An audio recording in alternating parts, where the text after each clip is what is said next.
या किसी टूरिस्ट के एंगल से भी लोग वहाँ जा सकते हैं, क्योंकि भव्य मंदिर का निर्माण हो रहा है। लेकिन मुख्य बात है कि हमारे जीवन में कोई परिवर्तन आ रहा है कि नहीं। तो उसकी शर्त यह है कि हम रामलला को अपने साथ लेके आएँ, और रामलला को साथ में लाने के लिए हम लोगों के वहाँ ऐसी मान्यता है कि हृदय में रामलला को लेके आएँ। और यदि हम वहाँ नहीं जा पा रहे हैं तो हम अपने हृदय में रामलला को स्थापित करें। यदि हम ऐसा कर सकते हैं तो हमारे जीवन में परिवर्तन आ सकता है, और यदि हम ऐसा नहीं कर सकते हैं तो मुझे लगता है कि कोई विशेष परिवर्तन हमारे जीवन में नहीं आएगा। तो अब इसमें कुछ शर्तें हैं, वो शर्तें अगर हम पूरी करेंगे तो रामलला हमारे हृदय में आ सकते हैं। तो हमारे जीवन में रामलला आए, उसके लिए दशरथ जी होने चाहिए, कौशल्या जी होनी चाहिए, कैकेयी जी होनी चाहिए, सुमित्रा जी होनी चाहिए, और वशिष्ठ जी भी होने चाहिए। क्योंकि जब हमको ऐसा अनुभव हो अपने जीवन में कि हमारे जीवन में रामलला नहीं है, तब हम किससे पूछेंगे? तो गुरु की भूमिका होनी चाहिए, और हमारे जीवन में गुरु के निर्देश में जो साधना गुरु बताएंगे उसमें भी एक क्रम है।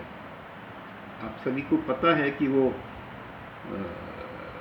शुभ यज्ञ कराया गया था, पुत्रकाम यज्ञ कराया गया था, और उसमें जो खीर के रूप में प्रसाद प्रकट हुआ था लेके अग्निदेव प्रकट हुए थे, तो उसमें भी उसका जो वितरण हुआ था तीनों रानियों में, उसका भी एक रेशियो था, एक परसेंटेज था।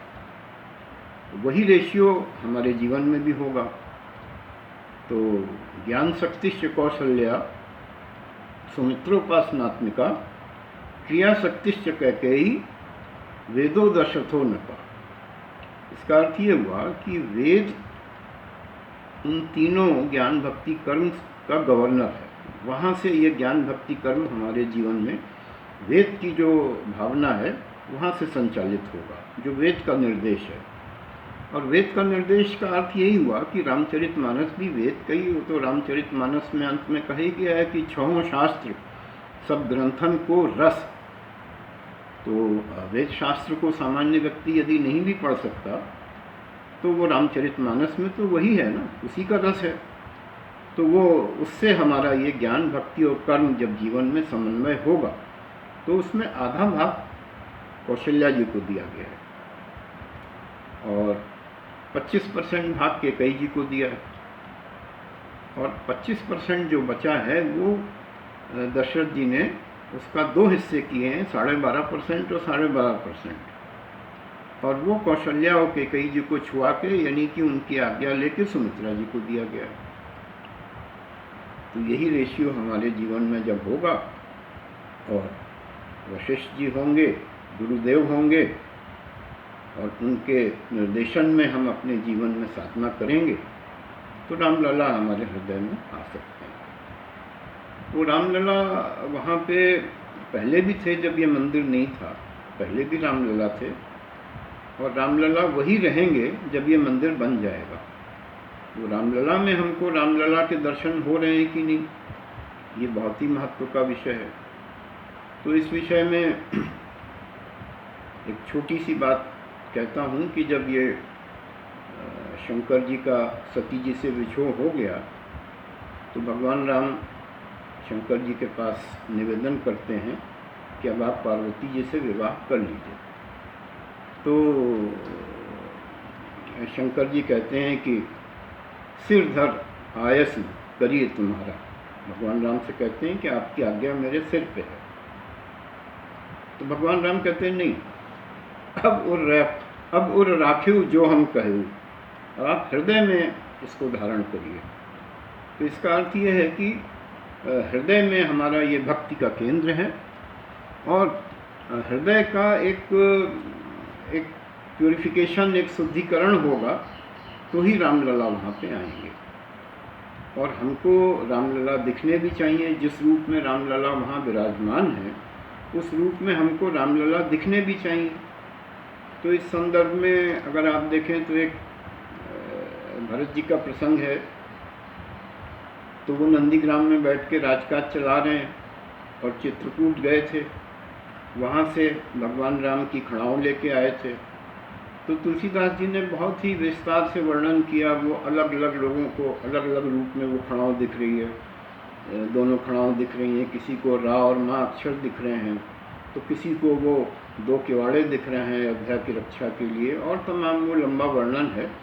लेकिन श्री भरत जी को क्या दिख रहा है? तो कहते हैं कि भरत जी को उसमें सीता और राम जी के दर्शन हो रहे हैं, और सीता राम जी के जब उसमें दर्शन हो रहे हैं तो ये यहाँ पे ये शर्तें भी आ गई हैं साथ साथ कि रामलला हमको रामलला लगें। तो उसमें सीता राम जी के दर्शन हो रहे हैं, और नित पूजत प्रभु पावरी प्रीति न हृदय समा।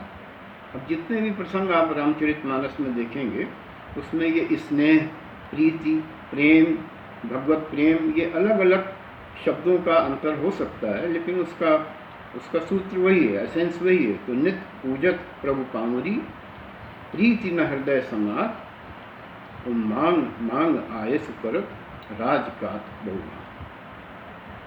तो भगवान से आज्ञा ले करके राज्य का संभाल रहे हैं। तो उसी प्रकार से रामलला हमारे हृदय में हों और हमारे सारे जीवन के कार्यकलाप उनसे आज्ञा ले के संचालित हों, तो ही हमारे जीवन में और हमारे हृदय में रामलला की हमें अनुभूति हो सकती है। अन्यथा यदि ऐसा नहीं होगा तो कोई विशेष अंतर हमारे जीवन में नहीं आएगा। आप देखें तो इससे पहले अनेक भव्य तीर्थ स्थल अपने देश में भी हैं, देश में बने भी, और विदेशों में भी अनेक ऐसी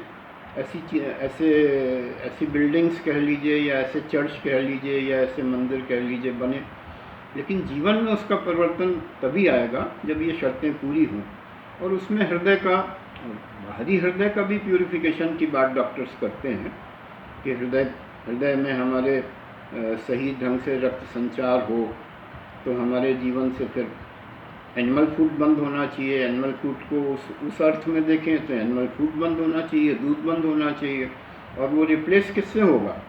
तो दूध सत्वगुण का प्रतीक है, तो सत्वगुण से रिप्लेस हो सकता है। और फिर एनिमल फूड है तो पशुवृत्ति जीवन में समाप्त होनी चाहिए, और ट्राइग्लिसराइड बंद होना चाहिए। ट्राइग्लिसराइड जितने भी तेल हैं वो सब ट्राइग्लिसराइड कहलाते हैं। और हमारे वहाँ इसको जो है स्नेह शब्द का संस्कृत में प्रयोग किया गया है, और स्नेह शब्द की रामचरितमानस में भी अनेकों बार इसका वर्णन आया है। तो भगवान के प्रति जो हमारा स्नेह है वो ट्राइग्लिसराइड उससे रिप्लेस होना चाहिए। इसी तरह से जो ब्लॉकेजेस हैं, जो हमारे हृदय को ठीक से सुचारू रूप से रक्त नहीं मिलता, वो रक्त कैसा होना चाहिए? तो बड़ा इसका वर्णन है कि वो विरक्त व्यक्ति, कहते हैं ये बहुत ही विरक्त है। विरक्त का मतलब है कि वो उसमें वो अशुद्धियाँ नहीं हैं उनके रक्त में। तो जैसे कहते हैं कि भाई वो डायबिटीज़ जो है वो उसको बढ़ा देती है, डायबिटीज़ ब्लॉकेजेस को बढ़ा देती है। तो कहते हैं जो मोहि राम लागते मीठे। अब ये मीठे तो फिर कहते हैं कि बाकी के रस सब फीके हो जाते हैं, तो भगवान राम मीठे कैसे लगें? ये जितने भी प्रसंग हैं इसमें सब में गुरु की भूमिका है। तो आप देखिए कि इसका जो सूत्र है, साधना का जो क्रम है, तो सीता जी पूजा करने गई हैं पुष्प वाटिका में, और वो पुष्प वाटिका में पार्वती जी का मंदिर है, पार्वती जी की पूजा करने गई हैं, और वहाँ पे सरोवर है, सरोवर में स्नान करती हैं, और सरोवर में स्नान करने के बाद सीता जी पूजा करती हैं।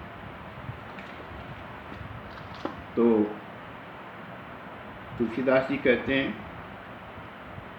कि हमको रामलला को हृदय में लाने के लिए वाटिका में जाना पड़ेगा और सरोवर में स्नान करना पड़ेगा। तो संत सभा चहुँ दिसि अमराई, और श्रद्धा ऋतु बसंत समगाई। श्रद्धा लेकर के हम संतों के पास जाएं तो वो पुष्पवाटिका के रूप में हमारे जीवन में प्रस्फुटित हो सकती है। और फिर हम सरोवर में स्नान करें। सरोवर में स्नान क्या है? संत के हृदय में हम प्रवेश करें और फिर वहाँ से हम रामलला से या पार्वती जी से, जैसे सीता जी लीला में प्रार्थना कर रही हैं, उस तरह से हम रामलला के चरणों में आए। तो फिर उसके बाद क्या होगा? हम रामलला से तो अपनी बात कह रहे हैं, ये रामलला भी हमसे बात कर रहे हैं कि नहीं कर रहे हैं, ये बहुत बड़ी कसौटी है, इसको बहुत ध्यान रखना पड़ेगा। हम किसी से बात कर रहे हैं, वो हमें कोई उत्तर ही नहीं दे रहा, तो रामलला हमसे बात करें। वो सीता जी ने पार्वती जी से बात किया, फिर पार्वती जी ने सीता जी से भी बात किया। वो आप पूरा वर्णन पढ़ते हैं, हंसी माल मूरत मुस्कानी, और इस तरह से पार्वती जी कहती हैं कि सुन से सत्य असीस हमारी, पूजा ही मन कामना तुम्हारी, और जो तुम चाहती हो वो कामना पूरी। तो पार्वती जी यानी भक्त और रामलला का संवाद होना चाहिए जीवन में, तो हमारे जीवन में परिवर्तन आ सकता है। बोलिए सियावर रामचंद्र की जय।